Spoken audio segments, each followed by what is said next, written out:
Informacijska točka Europe Direct Pomurje in Osnovna šola 2 Murska Sobota organizirata prireditev Evropska vas. Nekaj več informacij o sami prireditvi nam bo zaupala ravnateljica Osnovne šole 2 Murska Sobota Suzana Fartelj. Gospa Fartelj, lepo pozdravljeni. Dober dan. Povejte nam, kaj je torej Evropska vas, kaj je osnovni namen te prireditve?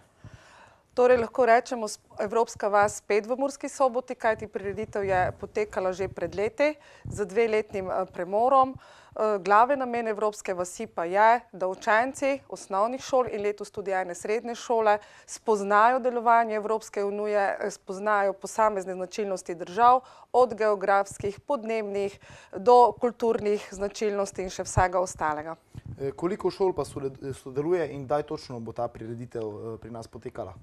Letos sodeluje 22 šol, od tega je 21 osnovnih šol iz celega Pomurja in pa ena srednja šola, srednješolski center poklicnih in tehniških šol, pa se nam je letos prvič pridružil na tej prireditvi.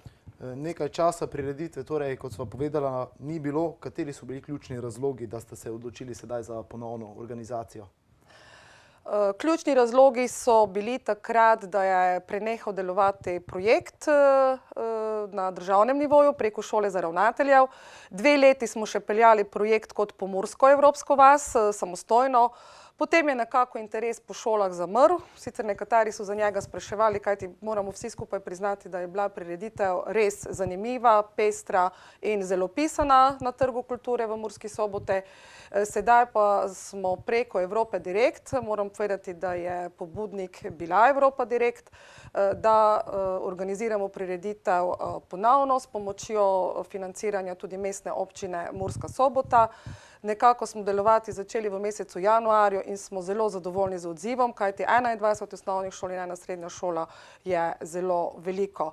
Sama prireditev bo potekala v Murski Soboti na Trgu kulture v četrtek, 10. maja od 9. ure naprej. Če za konec morda poveva še to, kaj vse se bo dogajalo?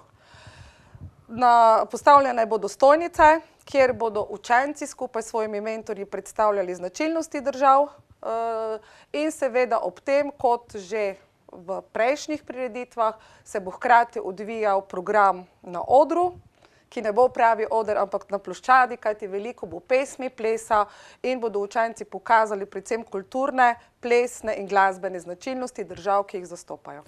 Gospa Fartelj, hvala za obisk v našem studiu in ta pojasnila. Hvala lepa.